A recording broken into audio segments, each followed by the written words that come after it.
যে ভালো কাজের বিনিময়ে ভালো ছাড়া আর কি হতে পারে। আমেরিকার মতো একটা উন্নত দেশে থেকে ওই পিপি বলে না, এটাকে কাপড় পরতো, পিপি ছিল না। তারা ওই যে বাথরুমের শাওয়ার ক্যাপ পরে ওই দেশে, আমেরিকার মতো দেশে কোভিডের চিকিৎসা দিচ্ছিল। পরে এখান থেকে আমরা জোগাড় করে আমরা টিটু এখান থেকে জোগাড় করে আমরা পাঠিয়েছি।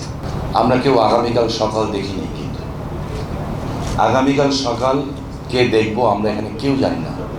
যার বয়স ছোট সেও জানি না, যার বয়স বড় সেও জানি না। কিন্তু জানি না আমাদেরকে পাঠানোই হয়েছে ভালো কাজটি করার জন্য। আমার মনে হয় শাহরিয়ারদের এই সংগঠনের সাথে আমি ইনভলভড। আমি যখন আমেরিকাতে গেছি, ডক্টর শামীম আহমেদ, উনি আমার শ্রী বড় ভাই সম্বন্ধী, ওনারা অনেক কাজ করেছেন, এবার কোভিডেও কাজ করেছেন। এবং আমার ওয়াইফ, আমার ছেলে, এরা পাগলের মতো, টিটু, সবাই বিশেষ করে এরা কোভিডের সময় অনেক কাজ করেছেন। এমনকি আমি জানি যে আমার ডক্টর শামীম আহমেদ আমেরিকার মতো একটা উন্নত দেশে থেকে ওই পিপি বলে না, এটাকে কাপড় পরতো, পিপি ছিল না।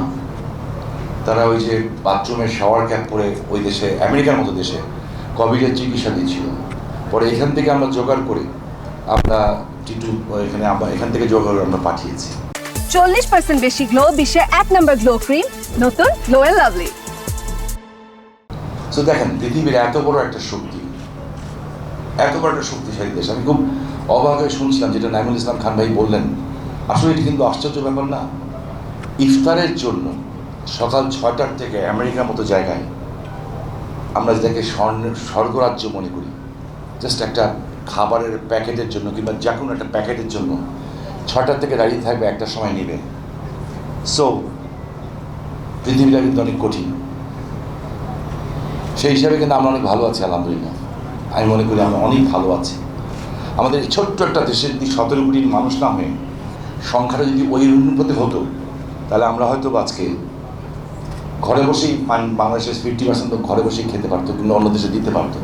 আমাদের জনসংখ্যাটা বেশি, আলহামদুলিল্লাহ, এটাই আমাদের জনশক্তি হয়েছে। সো আমি বেশি কথা বলবো না।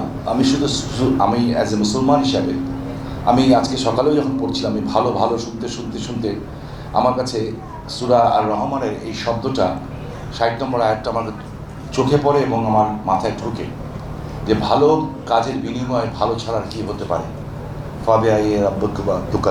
তো সবাই জানেন এরপর একটা। So we have to do. আপনি অন্য কারোর জন্য কিছু করেন না।